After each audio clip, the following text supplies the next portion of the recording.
नमस्कार, मैं सीमा कुंडू स्वागत करती हूँ आप सभी का हमारे चैनल लेट्स फ्लाई मोटिवेशन में। अगर आपने चैनल को सब्सक्राइब नहीं किया है तो पहले चैनल को सब्सक्राइब कर दें ताकि हर नई वीडियो सबसे पहले आप तक पहुँचे।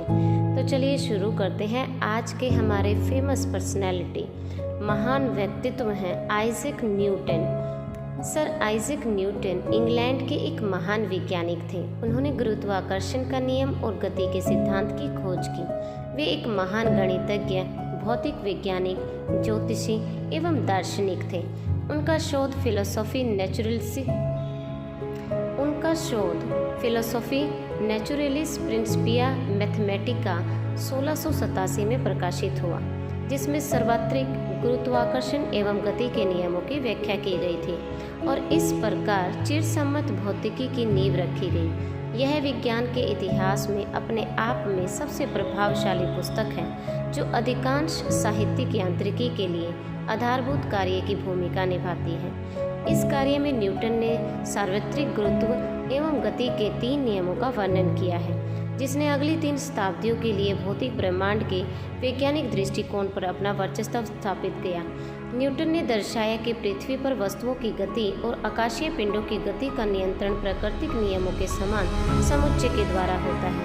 इसे दर्शाने के लिए उन्होंने ग्रहीय गति के केपलर के नियम और अपने गुरुत्वाकर्षण के सिद्धांत के बीच निरंतरता स्थापित की और इस प्रकार उन्होंने सूर्य केंद्रीयता और वैज्ञानिक क्रांति के आधुनिकीकरण के बारे में पिछले संदेह को दूर किया। वैज्ञानिकों के बीच न्यूटन की स्थिति बहुत शीर्ष पद पर है, जो ब्रिटेन की रॉयल सोसाइटी में 2005 में हुए वैज्ञानिकों के एक सर्वेक्षण से प्रदर्शित होता है, जिसमें पूछा गया था कि विज्ञान के इतिहास पर किसका प्रभाव अधिक गहरा है, न्यूटन का या एल्बर्ट आइंस्टाइन का।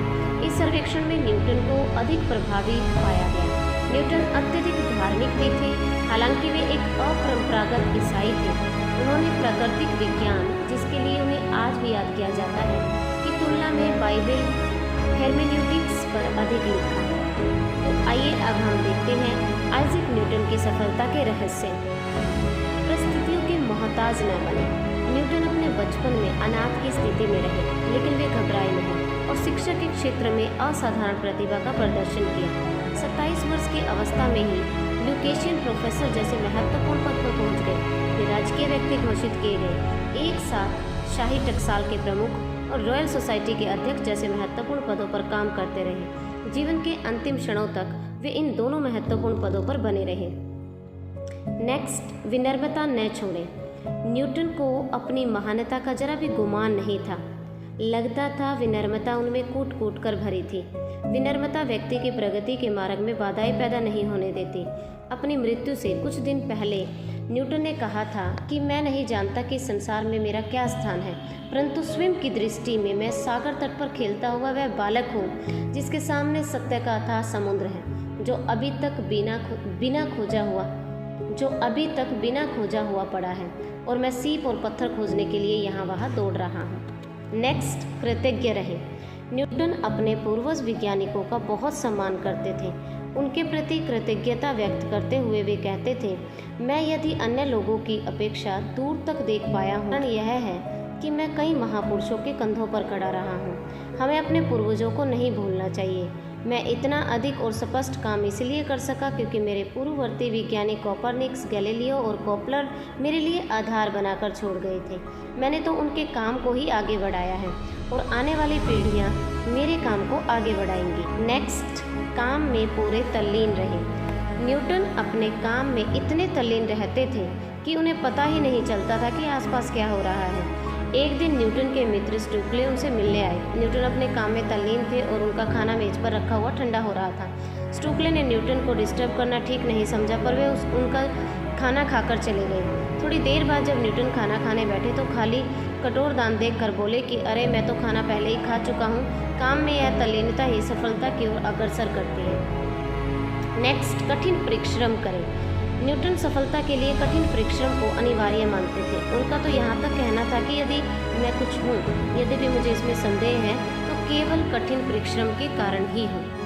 नेक्स्ट, ईश्वर पर अटूट विश्वास। न्यूटन ईश्वरवादी थे और ईश्वर के अस्तित्व उनका अटूट विश्वास था। वे अन्य वैज्ञानिकों की तरह यह मानने को तैयार नहीं थे कि ईश्वर नहीं है। ईश्वर के संबंध में उनका कहना था, यदि समय का प्रत्येक क्षण विद्यमान है तो ईश्वर का अस्तित्व कैसे असंभव है। इस ब्रह्मांड और सौर मंडल को चलाने के लिए कोई न कोई शक्ति विद्यमान है और वह वही है जिसको हम ईश्वर कहते हैं। ईश्वर में यह आस्था व्यक्ति को निराश होने से बचाती है और कठिन परिस्थितियों से निकलकर प्रगति के पथ पर लेके जाती है। आशा करती हूँ कि आपको न्यूटन के जीवन से कुछ न कुछ ज़रूर सीखने को मिला होगा। हंसते रहिए, मुस्कुराते रहिए। फिर मिलेंगे एक नई वीडियो के साथ। जय हिंद, जय भारत।